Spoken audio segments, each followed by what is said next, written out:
चलो विद्यार्थी मित्रों धोरण 12 विषय गुजराती विभाग विषय व्याकरण जे 20 मार्क्सનો વિભાગ આપણે પૂછાય છે તેમાં ચોથા ટોપિક તરીકે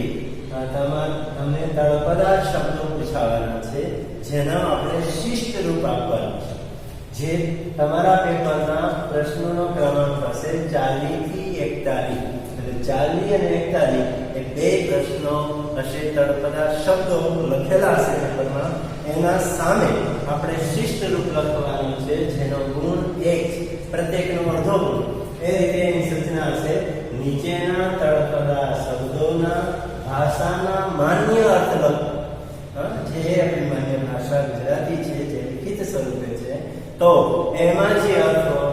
શિષ્ટ રૂપ છે એ લખવાનું શિષ્ટ રૂપ એટલે ભાષાનો માન્ય અર્થ લખવાનો એવા તમને બે પૂછાવાના છે બેમાંથી બેના જવાબ તમારે લખવાના છે જેનો માર્ક 1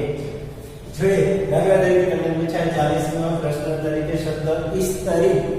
તો ઇસ્ત્રીનો આપણે આમ તો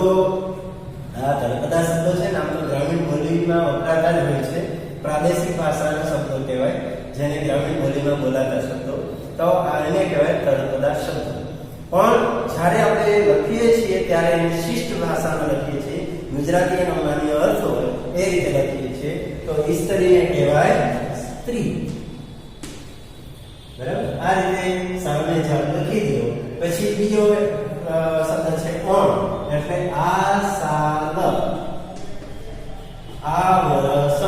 એમ પણ લખી શકાય આ સાલ પણ લખી શકો આ રીતના સામે એનો શબ્દ મૂકી દો એટલે તમારું તળપદા શબ્દનું શિષ્ટ રૂપ લખાય અને આ બે શબ્દો તમને માર્કે પડી એટલે બીજું ઉદાહરણ જોઈએ તો ઓધારિયા એટલે ઉગારિયા અને બીજો શબ્દ છે ઓબાળ એટલે બળતણ અને ત્યાર પછી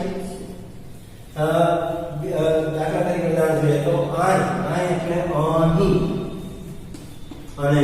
41મો પ્રશ્ન છે પણે એટલે તરફ પણેનો બીજો શબ્દ પણ તમને પૂછી શકે ભણી તો ભણી એટલે તરફ પણે એટલે તરફ આય એટલે અહીં આવા ઘણા બધા શબ્દો છે આપણી ગુજરાતી પ્રથમ ભાષાના અને આપણા જે 24 પદ્ય ગદ્ય છે તો એ પદ્ય ગદ્યના જે શબ્દાર્થ છે શબ્દાર્થમાં તમને તળપદા શબ્દો અને એના અર્થ મળી જશે એમાં ઘણા બધા આપેલા છે એનો પણ અભ્યાસ કરજો આ જે રીતે મેં લખ્યું એ રીતે તમારી ઉત્તરવહીમાં લખવાનું છે એ લખવાની સિસ્ટમ તમને શીખવાડું છું બાકી તમારે એમાંથી વાંચવાનું છે અને જે આની સાથે એક તળપદા શબ્દોની પીડીએફ પણ મોકલીશ એટલે એમાંથી તમે તમારા ચોપડામાં